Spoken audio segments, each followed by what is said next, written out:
From Tally to Cali, It's time to wake up. Wake up! Wake up!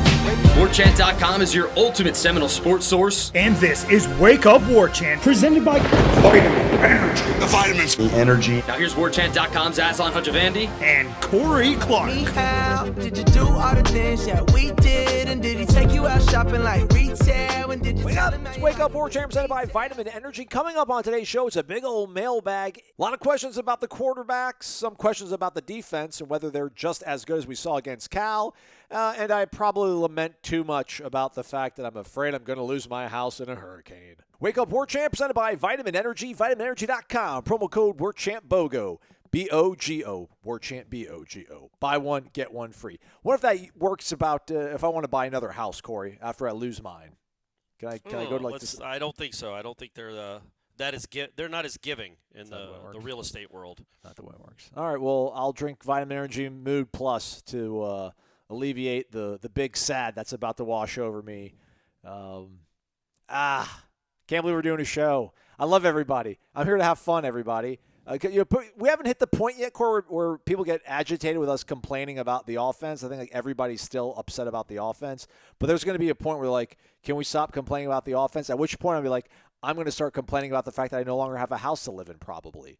But maybe this is just me doing reverse psychology. Weird way to open the show, but we're going to do it. Shout out to vitaminenergy.com, warchant.com, the ultimate Seminole sports source. Promo code FSU1, 2 months, $1 American. Join us. Maybe that'll help build my house back. Just be a subscriber. It's only $1, everybody. 2 months of access.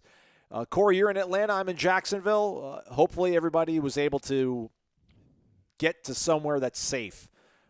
Because this, as we record this on Wednesday evening, what they're saying, like Cat 4 now, maybe when it hits land. So yeah. That's about when we're recording this. That's what it's supposed to be now. Is a Cat 4 that's still going right at Tallahassee. So yeah. Not great. Not feeling great. But hey, man, the Noles they're gonna bounce back in a big way for us. I feel it. In my plums. I was at practice on Wednesday. I think Brock did a couple good things in period number 3. DJ unfortunately did not. He went incomplete, scrambled. There was nothing there. Incomplete. Brock had a quick completion right over the middle of the field. Not a lot of yardage, though. And then he went incomplete and did the same exact play on his completion, followed by another incompletion, offsides, sacked, and then had a nice rolling throw to Jaylen Brown, and then Ryan Fitzgerald crushed. Well, he didn't crush it, but he hit a 51-yarder, and it looked like Norvell was going to try to ice him, Corey, but all he did was, like, lunge at Fitz and, like, wave his hands in front of his face a little bit. But Fitzy still drilled it. So we got that. We got that. Hey, that's positive news, buddy. It's positive news. And I guess by this time, will we know if the team is on its way to Tallahassee or to Dallas? Apparently, they're still going to fly out on Friday. Apparently, they're going to practice today, Thursday morning, which is what they do, and they're going to get on a plane on Friday and head out. Which I don't know, man. Like, I respect the fidelity to routine and consistency, but no one's going to be sleeping on Thursday night, man. This hurricane's supposed to be arriving like around 7 p.m. on Thursday, so no one's going to have power.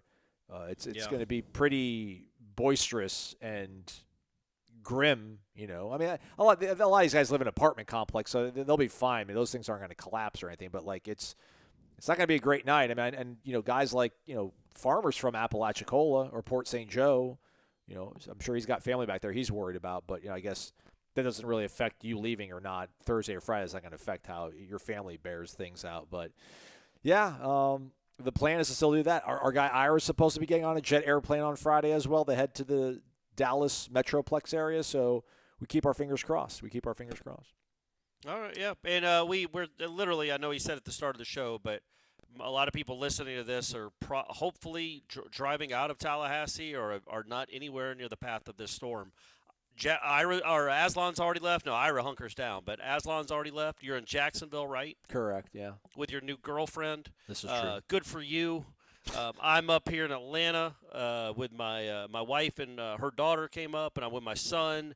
And it's not like we're out of the woods. Like, it's going to be a tropical. It's coming right at where I live now. It's just going to be a tropical storm and not a Category 4. And they say it's going to be like the biggest surge on a coastline in maybe 15 or 16 years, like any hurricane since like maybe Ike in 2008 is what I saw. So everybody just anybody in the path, or just stay safe. Stay safe. Yeah, you gotta. But here's the thing, man. Like your boy over here, I've got a house that was built in 1957, and it's just got two large trees, one in the front, one in the back, and it's just the odds are not in my favor. So, by the way, I'm going to stop being somber about this. We're going to do the mailbag show here in a minute. If anybody lives in Tallahassee in the Midtown Levy Park area, get at me. If you're hunkering down, which you shouldn't be, you should probably be leaving too, because there's trees everywhere, and everybody's house is old in that neighborhood. But mine is very feeble.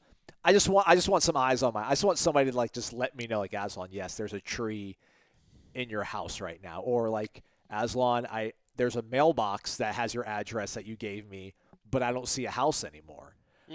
If somebody don't get that call, if somebody can do that to alleviate my anxiety, that would be great. Let's get to the questions, Corey, shall we? Surprising. I think we're going to start with a lot of DJ Uwe Ungalale themed questions. We go to our guy, Mark, which, by the way, our guy Mark bounced back from a hurricane. What was the one that hit? Was it Ian that hit Naples, Fort Myers area? Yeah. And the only reason I know that is because Stephanie's brother lives there, and his name is also Ian. So I remember the name of that. That was a Cat 5. That was a monster that hit a couple years ago, maybe 3 years ago. Yeah. Anyhow, Mark's looking forward to Dallas. He's a big JFK aficionado. That's right. We have only 6 points and 100 yards of total offense at the half, and DJ goes back out in the second half. I'm leaving for Dealey Plaza for an evening moonlight gaze from the grassy knoll. Question. What does this game need to look like statistically or otherwise for Mike to finally make the change at quarterback, and when? I agree with Corey that it might loosen up DJ to watch Brock for a few series and also struggle to move the chains, or not. Maybe Brock runs wild and makes those Mighty Mustangs look like the slow team. Either way, more than 15 points on Saturday, please. SMU has the 67th ranked defense. It can't be that hard. Tells us to have a relaxing weekend. I will not be having a relaxing weekend, but I appreciate the sentiment. Also, our guy Jimbo11 says, wake up offense. What will it take specifically for Norvell to replace DJ? So that's seems to be from the same family or the same tree to bring it back. Honestly, I don't. How could we answer that? Like, average 11 points a game? Like, I don't. Here's the thing, Corey. Like, it hasn't looked great, obviously, clearly, but it has not looked atrocious. It hasn't looked inept in terms of, like, he hasn't gone out there and thrown. They haven't turned the ball over, like, on back-to-back possessions where DJ is running around scared or looks like he doesn't know what's going on. For the most part, DJ seems to have an idea of what the play is, where it's supposed to go, but he's either not triggering and throwing the ball because the guys aren't as open as he feels comfortable. Again, I'm not trying to give like a pass to anything, but we talk about listen, man, I don't know. Maybe I'm totally – I probably am wrong. Because, listen, that first half of Boston College, you had every right to probably replace him at halftime. That first half against Memphis, you probably had every reason to replace him at halftime. But maybe it just goes back again to what Ira was saying on headlines, where it's like Mike feels like DJ gives them the best chance to win football games. So he's going to stick with that kid until he does stuff that is absolutely unforgivable and is not giving the team any longer a chance to win a football game. Yeah, man.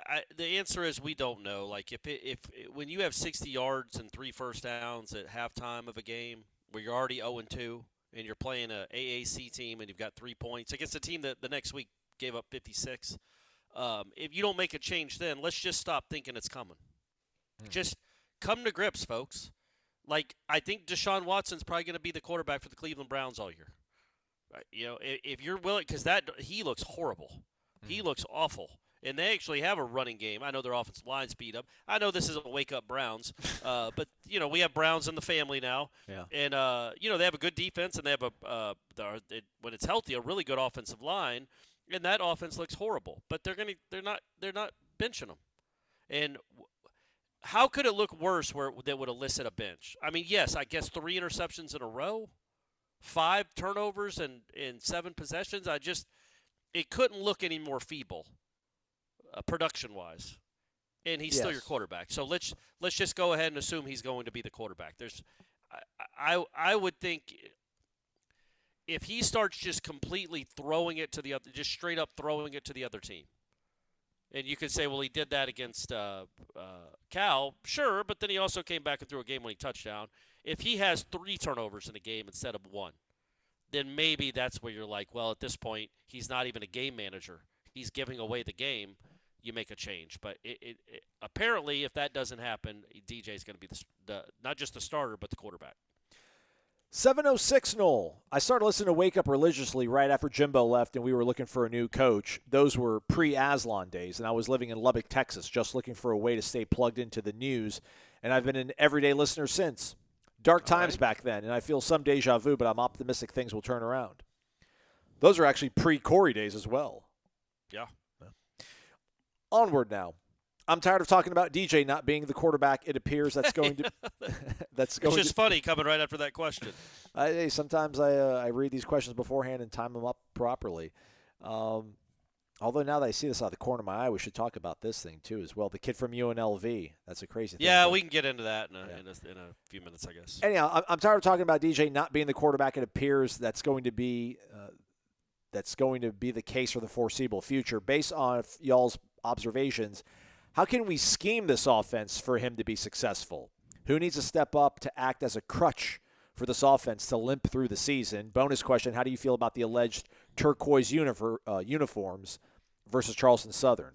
Thank you, gentlemen. Go Noles, go Braves, Corey. Thank you. It looks like the Braves might be playing a doubleheader against the Mets on Monday, the day after the regular season ends, for that final wild card spot, because they were supposed to play on Wednesday. That was rained out, and then Thursday a tropical storm's rolling into town, so that one's rained out. So yeah, it's going to be interesting on Monday. Maybe I'll go to those games. That'll be fun. Yeah, I don't know. The turquoise uniform's fine. Whatever. It's Charleston Southern. I don't like any of that stuff, honestly, but no garnet pants, please. I think they wore garnet pants. They wore garnet pants, I think, maybe during the spring game. If you're going to wear turquoise uniforms, I think it's great. Let's celebrate our Seminole heritage without playing Seminole wind. Garnet, turquoise tops. That's not true. Let's not say we were totally against Seminole wind. I'm just against the 4-minute video. No, man. I would take a 60-second snippet of the song. I just don't. It's part of the fabric, Aslan. It's part of the fabric of the community. Well, let's not show like you're never going to blow again. Let's not show the 1986 video with what looked like ambiguously Native Americans holding hands, doing Ring Around the Roses around a flame after we say we're going to pay homage to our Seminole heritage. I didn't like that part of it, but the Seminole Wind, that's a fine song. Old John Anderson, 1992, by the way. Okay. I thought it looked a little early. I thought it looked a little early 90s. It looked a little Garth Brooks is really coming onto the scene type of time. But sartorially, gold helmets, turquoise tops, gold pants, acceptable. Sure, that's fine. But and as long as it's like it really is like it's in conjunction with the Seminole tribe. Yes. It's not a money-making scheme, so people go buy blue jerseys. It actually is paying homage to them. And yes, for that game in particular, don't play the 3.5-4-minute Seminole Wind video. What was the first part of the question? What can we do, Coach Clark, to scheme up things to make DJ a little bit more successful? Who needs to step up to act as a crutch? Run better. The offensive line. You know, they Tom and Jeff have talked about it. They did go a lot of they went more away from the counter and the slow developing running plays that they've been doing. It was kind of more straight ahead, just hat on a hat. Do more of that. Do all of that. Look, there's a world. I know Mike Norvell doesn't do this or believe in it, where you could be an I formation team, 2 tights, I formation. And if you could run the ball out of that set, and I know they're not going to do that, but any set where you have maybe 2 tight ends on the field, more of a power running game, the only way I think DJ is successful is if you can establish a running game, a power running game, and then he can play action off of it. But why would anybody be scared that you're going to run the ball on them? You can't. So play action only works when you're running successfully. And they don't run successfully. But maybe that first half against Cal is something to build on. This will absolutely be the final straw. This game on Saturday night will be the final straw to see if this offensive line and this running attack has any chance at all to even be average. Because they did look pretty good against, I think, a decent front seven on Saturday night. They had 104 yards, man, in the half running. And then it, went back to what it had been the second half. But if they could run for 200 yards against SMU, that at least gives you hope that they're not anemic. But if they go out there and run for 85 yards again or 55 yards or 101 on 29 carries against SMU with a bunch of 24-year-old offensive linemen that are all 330 pounds, and they still can't move those guys and create seams for Toafili, then give up on the running game this season. But I don't think if that happens, then good luck. Yeah, I think it might have been either the bye week or Memphis week where when they were doing some of the more individual drills for the quarterbacks, there was some kind of like bootleg action stuff that was going on, some more rollout passes, and I was like, okay, I can see that. Like, let's move the pocket, let's make some timing routes, let's get the ball out of his hands fast. But I mean, I think they've even tried to do that to shorten the field and give him less options, and it hasn't really been all that successful. And he's clearly not very swift-footed right now. So again, against Georgia Tech, they went very heavy in terms of multiple tight ends. That didn't work out all that great. Next week against Boston College, let's spread everybody out. Let's loosen up the defense, and then we can maybe try to run. That didn't work out. I mean, there's not, I guess as many options as we would like to think there are out there to be able to shake up your offense other than changing the actual quarterback. Florida State seems to have turned over every single stone, so I don't know what else they really can do to help DJ particularly, other than, as you kind of said, Corey, like give him a running game that might be able to open some things up. But I don't know. Your question, I thought, on Tuesday was fair, and I thought Mike's response was fair, too. Like, we don't want to just throw it up just to throw it up. But I don't know, man. Why not? It's one thing to spread out the receivers. It's another thing to actually take some shots downfield to truly soften up the defense to help open some things up. Think about this, Aslan. So they hit their only touchdown they scored against Memphis was after a 65-yard pass. That's the only touchdown they had. Okay. They would have scored another touchdown if DJ throws that. I don't know. I think he said the timing was a little – I guess he kind of blamed it more on Malik, didn't he? He said Malik kind of slowed down and then sped up again. Right. And if he'd have been running full speed the whole time, maybe that gets to him. It's what it sounded like. But either way, it was just barely off that timing. But what's closer to being a touchdown? That play to Malik Benson against Cal, which it's 2 yards away from being an 80-yard touchdown. Or thinking this offense is going to string together a 9-play, 77-yard drive. Right. Like, the only chance it's like going the other route, the intermediate route, the underneath, trying to establish a running game, that ain't doing jack squat. But, you scored one touchdown against Memphis. It was because you hit a big play. You almost scored another touchdown against Cal solely on a big play just down the field. I would I also just think there's when that play happens against Cal, there has to be a tendency from that corner and that safety to be on the lookout for that more, to be backing up quicker, because they just saw a kid run right by him, and if the quarterback had put him on, it's an 80-yard touchdown. So maybe even just taking shots if they don't succeed helps open up the running game a little bit more. Yeah. But yeah, I would take at this point I would take 3 of those shots a quarter. Yeah. You might hit 1 or 2. Well, hey, that's more than you're scoring now. And you certainly have better odds, I would think, to hit a 60-yard pass than to get 5 straight first downs. Yeah, it goes back to the whole thing that Kenny talked about before he left. And he was like, hey, listen, to move the ball, you either have to be elite to consistently move the ball down the field, or you have to be explosive. Yeah, and they're neither. Yeah, explosive is a little bit maybe easier to attain. I want to apologize sincerely to John Anderson. According to Wikipedia, the music video for Seminole Wind features a large group of Seminole Indian tribes performing with Anderson beside a campfire. Anderson had to get permission from the tribe's masters before they and their land could be filmed. So okay, I apologize. Yeah, I assumed they were the video included real Seminole Indians. It's just it includes way too much John Anderson. That was my problem with it. It was way too much. John Anderson got more video board time than Mike Norvell on Saturday night. So I would maybe sprinkle in some highlights from the 70s and 80s, or just the '92 season when that song was released. Yeah. Just show a bunch of Charlie Ward highlights. Let's keep it offense. November 5th. Not sure the significance of that. Maybe let us know. You don't have to, though. I would say the presidential election, I think, is November 4th. Okay. So it could be something to do there. I don't know. Their avatar could be a birthday. Could be a birthday. Yeah, their avatar is the guy from Star Trek that's got the thing over his eyes that looks like he makes him blind, but I don't think it does. Oh, LeVar Burton? Yes, I think right. it's LeVar Burton, yeah. Reading Rainbow? Was LeVar Burton my guy on Reading Rainbow? Yeah, man. Absolutely. Shout out. Anyhow, there were 2 running plays in the Cal game where DJ hands the ball off to a running back. You see the running back fighting for yardage and a first down right next to DJ, and DJ's just standing there. Like the John Travolta gif from Pulp Fiction that I'm sharing. It's John Travolta looking around like, hey, nobody's here? What's going on? I think I'm genuinely asking here, do you not want your 250-pound quarterback to help get a push there? Or the quarterback's coach to not get involved with a play like that unless it's goal line? Maybe it's nothing, but every awkward-looking play just compounds the frustration. I don't recall this, so I don't want to comment on it. Corey, do you recall this?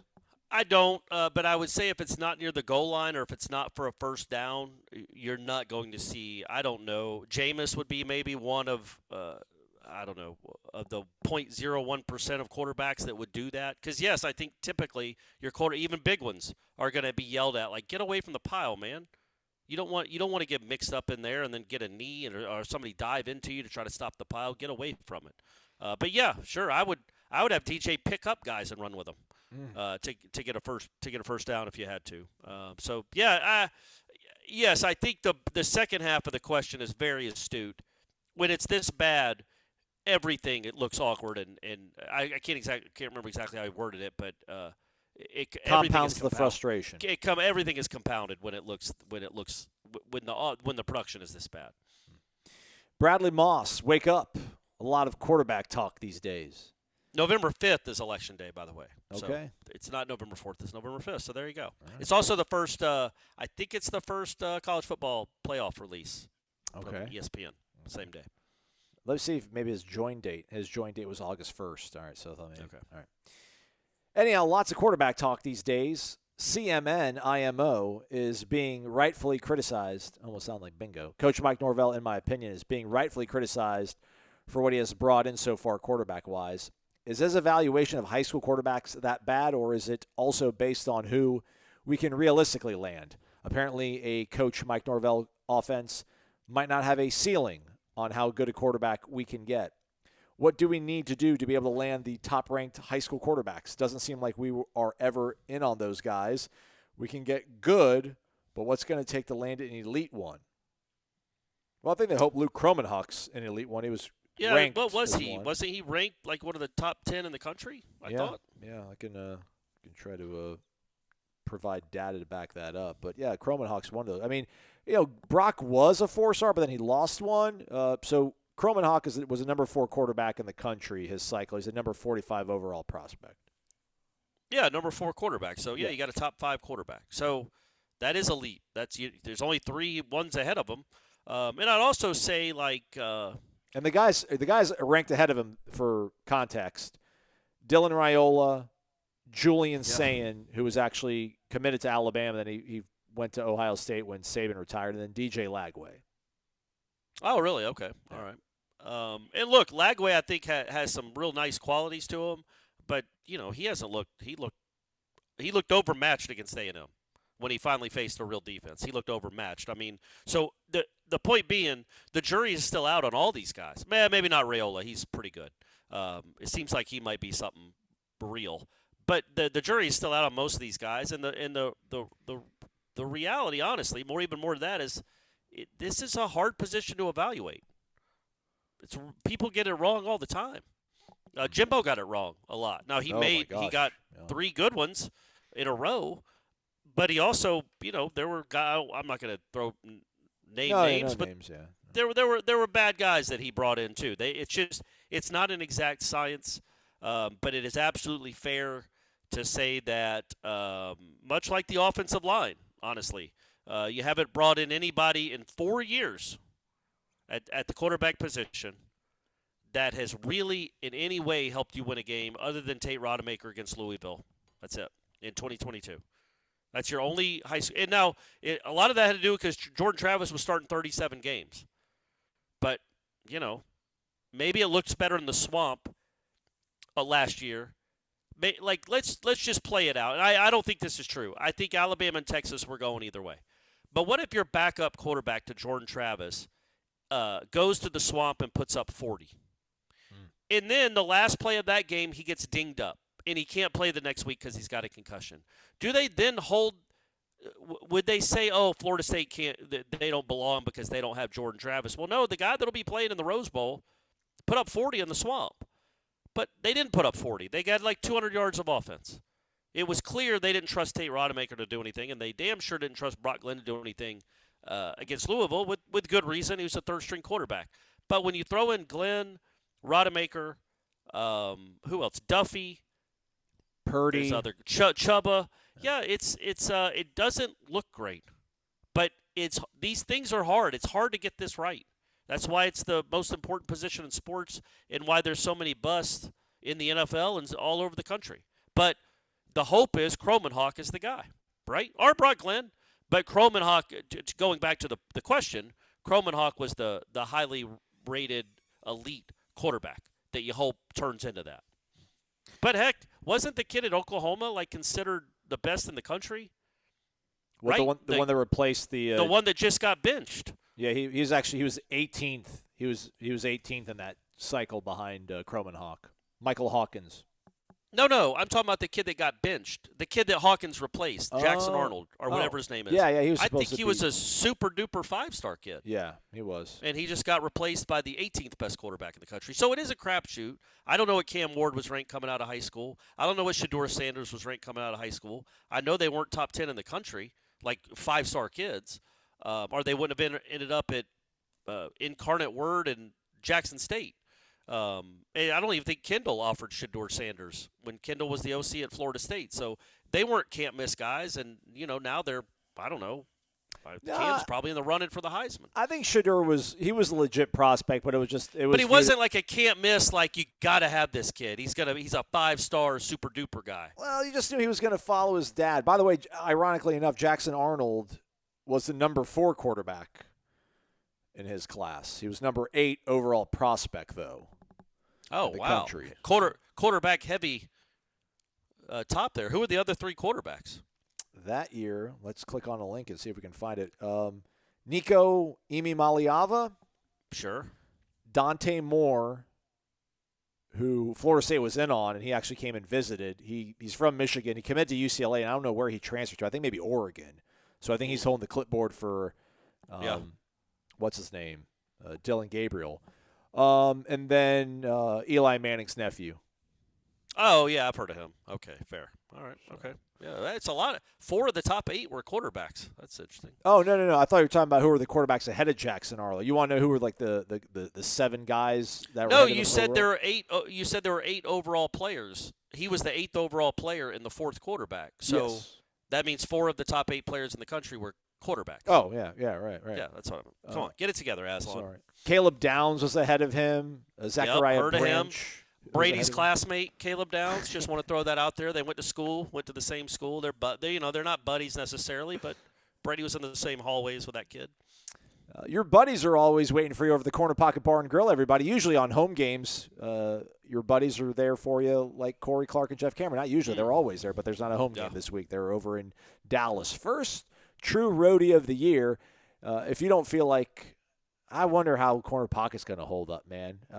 It's a bastion of strength. It's a lighthouse out there. So I sure hope that you folks are able to go there this weekend and catch some football. If not, we will rebuild because what else will we do without Corner Pocket in our lives? Well, we hope there's power. We just hope there's power. I don't think it's in danger of blowing away, but we hope there's power. Bill said to check the Facebook. Just go to the Corner Pocket Facebook page, and they'll let you know if they're open, if the power's on, to come and get your beers and watch your football. Okay, I like that. Make sure you put Tallahassee when you search Corner Pocket Facebook. We need to send some cease and desists. Lots of other people out there trying to call themselves Corner Pocket, which we all know many pretenders, not a lot of legit folks out there. They will be closed today, by the way, though. Corner Pocket is closed on Thursday, everybody. So factor that into your No bingo. Yes. No bingo. As we predicted on the show yesterday. Yeah, we did. Crushed it. Corner Pocket Bar and Grill, everybody. 2475 Appalachia Parkway. Defense, Corey. Let's go to defense. Winkles is here. He wants me to yell something, but I'm at my lady's house, and I don't want to yell. I don't even know if she really wants me here right now, so it'd be really weird if I yelled. I just showed up, Corey. Is that weird? I just showed up. I was like, hey, I need to leave Tallahassee. Is it cool if I crash here for a few days? Well, that doesn't sound like you showed. Oh, you literally just showed up and then asked her? Yeah. Oh, no, you didn't. You better not. No, I was going to say, come on, man. Come on. We got to go back to the drawing board with you. All right. Realistically, how do we think this defense is going to fare against SMU? Admittedly, I haven't watched much SMU, but they seem to have lit it up against TCU. Florida State's defense has been stronger the last 2 games, but how much of that is from playing against offensive juggernauts, Memphis and Cal? Well, no, Memphis is a good offense, and they lost against Navy, but it wasn't because of the offense. The offense scored like 40-something points. Cal, correctly, is not a good offense. So Florida State's defense did what they're supposed to do against a bad offense. They kind of dominated or controlled it anyway, kept out of the end zone. Yeah, I would think, SMU is going to score multiple touchdowns, man. They're going to score touchdowns. That kid is he's an athlete at quarterback. It's only his 3rd start, I think, right, Aslan? Sounds about right. Yeah, he started against Tulane in the AC championship game last year, the bowl game, and then this will be his 4th because he started against TCU last week too. So okay, right. So and then that game, yeah, they put up 66, but he played well. He wasn't bad, but I think he threw for like 170 and ran for 40. And they had less than 400 yards of offense. It's just one of those games where there's turnovers. They had 2 defensive touchdowns and a special teams touchdown. But even if you take them away, that's 45 points. But yeah, so I would think I don't think Florida State's defense is great. I don't think it's exceptional. I don't think it's elite. I think it's good enough to keep them in almost every game. This one on Saturday night being one of them. And by that I mean you hold them somewhere in the mid-20s. When you're Florida State, you should have more points than that against SMU. But yes, I think you could look at especially with a kid that can run around. He's going to make some plays. I am encouraged by the way they've defended the run the last 2 weeks. Let's see if that keeps up with a guy they are afraid will keep it and go around the end. Like will it look more like it did against Boston College, where there were sometimes big holes, in Georgia Tech where there were gaping holes, or have they firmed that up? I do think the linebackers, we know their limitations, but I think the more those younger guys play, or the more they just all play together, they should be better. They should play with a little more confidence. That includes Cryer and Nicholson, obviously, but even guys like Omar Graham, and Riley. So we'll see. Again, not a great defense. I think it's above average. And if it's above average, you're looking at, 25, 28 points they give up. I mean, you going to lose by 2 touchdowns, or were you going to have a chance to win the game if you do that? You know what they need is a defensive touchdown, Aslan. Yeah, that would. Cool. How about a strip sack and you actually recover the fumble? It bounces right to DJ Lundy, who picks it up on the dead sprint and runs like 34 yards for a touchdown. That's just what they need. They need to go score. Help the offense out, guys. You know what I found interesting on Wednesday's practice, and they've done this before in the past, but they do like turnover circuit where they're practicing creating turnovers and such, and they do one where they'll fumble the ball, like the coach will flip the ball onto the ground so it's a fumble, and there's 2 players, and the player in front, they're pretty much, there's one guy in front of the other. They'll throw the fumble towards the boundary, like towards the end line, towards the out of bounds, and the one player's got to run and then flip it to keep it in bounds so that his teammate behind him can make a play on it. And I'm like, this is what we're practicing? This is like not knowing how to do your multiplication tables, but we're practicing calculus. Like we don't even know how to fall on the ball properly. We're trying to work on flipping it to the guy behind us. Come on. You'll see when it pays off, man. It's going to be that one moment at some point this season. Yeah, I'm curious because Billy Embody on the show yesterday was rattling off a couple guys they have at wide receiver that could potentially be problematic, but I don't haven't really bought into the SMU wideouts. But listen, they're gonna try to run the ball, and if they can, then they might take some deep shots, and these guys will laugh in my face for not giving them enough. Well, they respect. absolutely will take. They absolutely are going to take deep shots. That's what you do with a young quarterback. People think a young quarterback, the safer plays are like the little screens, and that doesn't hurt. But man, those guys, just let them air it out. Like, there's not a lot of thought. You don't have to read a defense. You've got one-on-one coverage. You don't maybe trust yourself to see your third read, intermediate in the middle of the field. That's the hardest thing for a quarterback to do. Take shots down the sideline. You might hit one. Man, wouldn't that be cool if Florida State did that? Yeah. But to what I was trying to get at also, though, was saying that what concerns me is their offensive line, because there were a bunch of Power 5 guys that have Power 4, whatever, that transferred over there. Now, listen, some of these guys came from Miami where they weren't doing all that great, Texas where they couldn't get on the field, but once they showed up to SMU, they started becoming all conference. So I feel like this offensive line, SMU, is probably more in line with Georgia Tech, Boston College, a cut below that, but I think a cut above Cal. Cal had a lot of, they didn't have a lot of the physicality, the level of physicality and mass and size and just athleticism that SMU is going to have. SMU now, they plugged in Andrew Chambly at one of the tackle spots. He was all SEC freshman last year at Arkansas and left. So, they've got like a different level of athletes. So I am curious to see if Florida State's defensive line can hold up the level of sort of production they had against Cal. So we'll have to keep an eye on that, see how it goes. Let's go to our guy, OC_Nole. After listening to headlines this week, why do you guys think there is this binary conclusion within this fan base that just because DJ continues to start, that automatically means Brock's not great? He says it means Brock sucks. I didn't want to say sucks. I don't think OC Noel wants to say that Brock sucks. Anyhow, is this not allowed to be a nuanced discussion, guys? Is Mike Norvell above being accused of being stubborn to prove to himself and the fan base he was right on bringing in DJ? There's no way, guys. Just we can have theories on some things, but Mike Norvell is not trying. He's not digging his heels in here to try to prove to us that I went and got this guy. Is this you saying it, or this is part of the question? This is me ranting. Oh, because you said guys, and I thought the questioner said guys, so I was confused if the question was still going on. Sorry, my fault. Clearly, whatever drills and simulations they go through at practice do not translate to in-game success when the green jersey comes off and the live bullets start flying. I remember a day in Blacksburg, Virginia, when a little-known backup named Christian Ponder stepped on the field out of necessity because Drew Weatherford got hurt. I'm sure Drew was out playing him at practice, too. We all know how that turned out. Mini rant over. Have a great day, fellas. Go Noles. So what was the first part of the question? I got confused. Yeah, I'm sorry. It's not, hey, Aslan, it's your show, buddy. It's your show. Don't apologize. Don't apologize. But you're running the show, literally. So don't apologize. It feels like he didn't like our take, but then he agreed with that at the end. That just makes it a little bit confusing. Why do you guys think he said Seminole headlines, right? Yeah, it's like, why do you guys think there is a binary conclusion within the fan base after listening to headlines that just because DJ continues to start, that automatically means Brock sucks? Is this not allowed to be nuanced? Is Mike above being accused of being stubborn?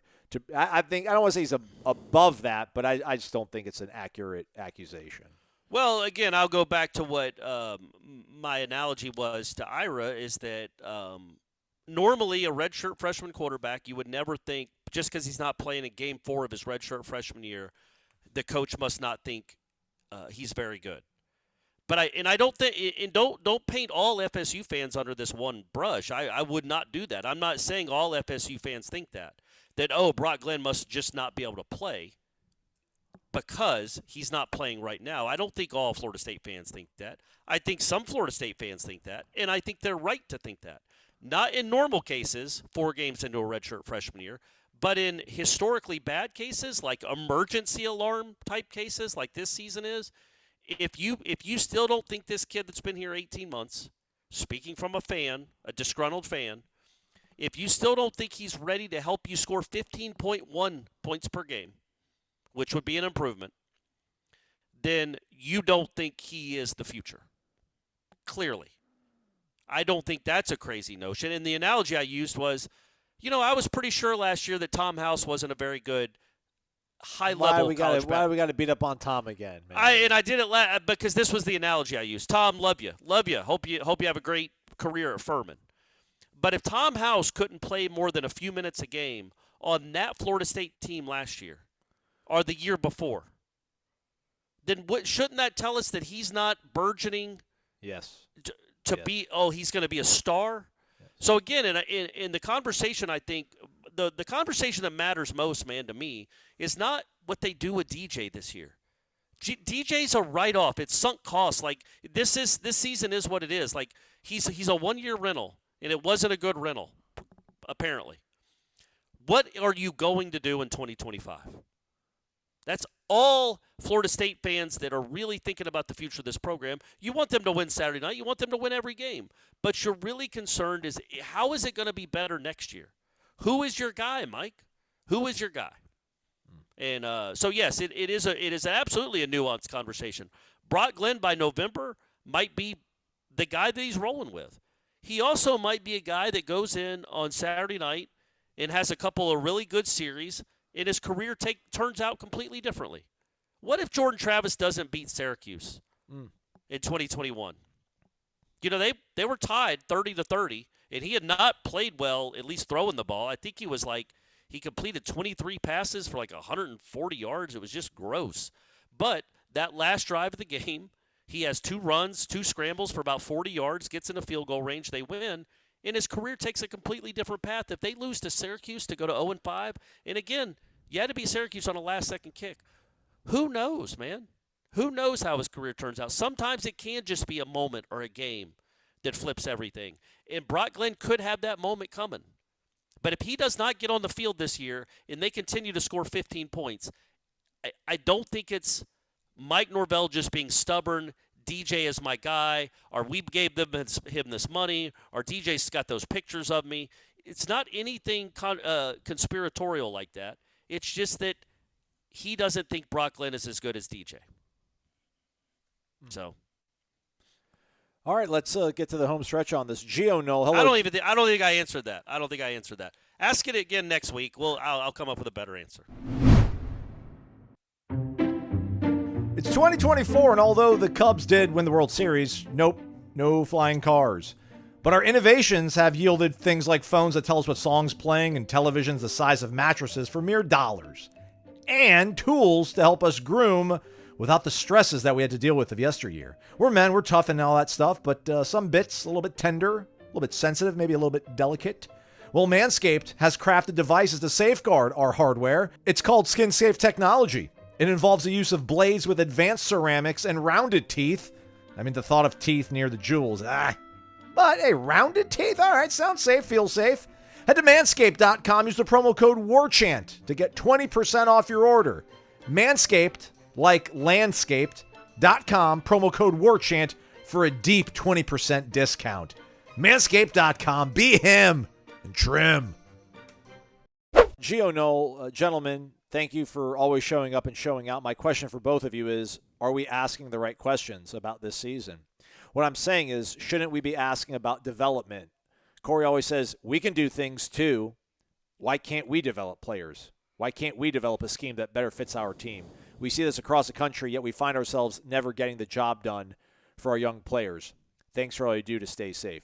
This is what's going to make this SMU game either very encouraging or just that much more disheartening, Corey, is that, SMU had been starting Preston Stone. They didn't like the way they played against BYU. They have an off week. They decided to make the change. They put in Kevin Jennings. They retool their offensive line. They make some real drastic changes. They could have said everything's under evaluation, and then they evaluated and they made some big changes, and then they go out and they score over 40 points on offense against their bitter rival, 66 as a team. So if you decide to stand pat and you have not made these sort of changes, that's going to be the bummer because, yeah, man, you can do these things. Yeah, these things are available to you. Now I don't know the answers to these things. Why can we not develop players? I don't want to say they haven't developed players, but I was thinking about this the other day, Corey. Just at wide receiver, I don't know if they have anybody special, and they've got a lot of guys that have been here for a long time. Yeah. But again, a lot of this too. Then I think about, Corey, that they recruited guys coming from Memphis, not really being big names, COVID not being conducive to going on the road and meeting new people, going 3-6, starting off 0-4, losing to Jacksonville State. like there wasn't a lot of good early vibes to recruit guys that were close to being great if you can just get your hands and season them a little bit. So they never were able to really recruit really high-level great players despite having the brand that they have on their chest. So they've really only had 2 years to do it. Now you can say that they have not done a good enough job in high school of capitalizing on these 2 seasons. I wouldn't push back too hard on that, but we need to also remember that like a lot of these guys that are third, fourth year guys that have not really become anything great were projects, I guess, to maybe put it diplomatically, coming out of high school. Yeah, I mean, I think obviously Toafili's a good player. He's developed into a good player. But other than that, but like Toafili was, Ohio State wanted Lawrence Toafili. Like Lawrence Toafili was a good player coming out of high school. He's a running back too. Right. But he was also a guy that you could say that you can take credit for that. You can bow and say we developed this guy because he's been here. But Ja'Kai Douglas too. Those are guys that have. But again, you're not talking about superstars. And then you look at the other guys, whether it's tight ends that didn't really pan out, or it's offensive linemen that seem to have stagnated, or wide receivers who have never done really anything. Yes, it's frustrating. I would say this, and it's, I know we all have our pitchforks and want to be mad, but let's see what McCoy and Moore look like in a year. Let's see what Thomas and Amari Williams look like at tight end in a year, because you're getting to develop better clay. You got better clay to work with. You don't develop clay, right? You mold it. Right. You mold it into like like an ashtray. What do you do with clay when you mold it? A vase. Chair? Put on that wheel. A vase. Pottery, you get it a vase. wheel. Yeah, smart. Let's see what kind of vases these guys turn into, because the clay is better than what you were having to recruit in 20 and 2021. So they'll look like better developers just on that alone.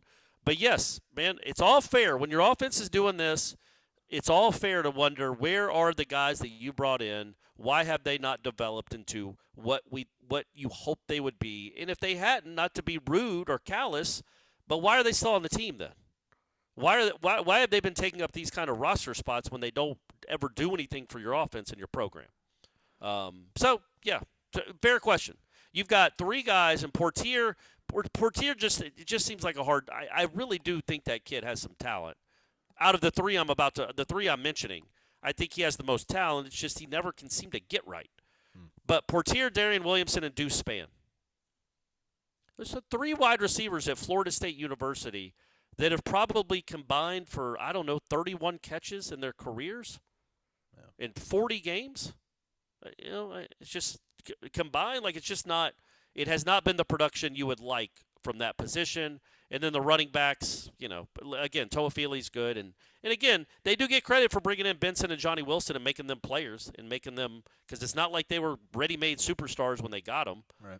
But, yeah, they weren't guys they recruited. So you got to look at it a little differently, I guess. Hey, Quindarius Jones, Edwin Joseph, I know it's not offensive guys. No, defense, yeah. And Farmer, Peyton, those are guys that have been in the program that are good players, for sure. They get Shaheem, Azarie.